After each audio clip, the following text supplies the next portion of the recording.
Jubilee Hills election MLA election by election లో కాంగ్రెస్ అభ్యర్థిని ఓడగొట్టడం కొరకు 200 మంది రైతులము నామినేషన్ వేసి ప్రభుత్వానికి ఓ చెంపపెట్టుగా ఉండాలని చెప్పేసి మేము ఈ రైతులము RRR బాధిత రైతుల తరపున కోరుతా డిమాండ్ చేస్తా ఉన్నాం. అదేవిధంగా రాష్ట్ర వ్యాప్తంగా సంగారెడ్డి, గజ్వేలు, భువనగిరి, చౌటుప్పల్, ఆమనగల్లు, బాలనగర్, వికారాబాద్ నుంచి కూడా ప్రతి ఒక్క అనేక మంది చాలా మంది ఫోన్ చేస్తా ఉన్నారు. రైతులు ఖచ్చితంగా ఎలక్షన్ నామినేషన్ వేయాలని చెప్తున్నారు. 100 నుంచి 200 మంది రైతులు నామినేషన్ వేస్తాం. ఈ విధంగా ప్రభుత్వం ఈ రీజనల్ రింగ్ రోడ్ పైన స్పష్టమైన హామీ ఇవ్వకుంటే ఆందోళన చేస్తామని చెప్తా ఉన్నాం. ఇప్పటికైనా దిగొచ్చి ప్రభుత్వం హామీ ఇస్తే తప్ప మేము రైతులను ఊరుకునే పరిస్థితి లేదు. ఇప్పుడుగా తప్పుల తడగా ఉంది. ఎవరిష్టానుసారం వారు అలైన్మెంట్ చేసుకుంటా ఉన్నారు. అలైన్మెంట్ పారదర్శకంగా లేదు.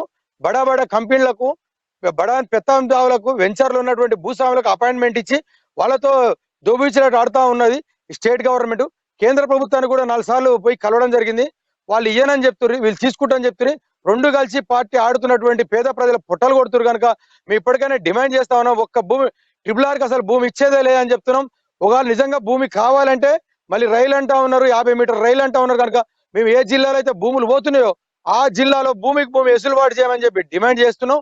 అదే విధంగా ఉన్నటువంటి రైతులకు కూడా ఈ అలైన్మెంట్ మారడంలో ఇక్కడ చౌటుప్పల్లో ఫార్మా కంపెనీ దివిస్ కంపెనీ ఉంది. జూబ్లీహిల్స్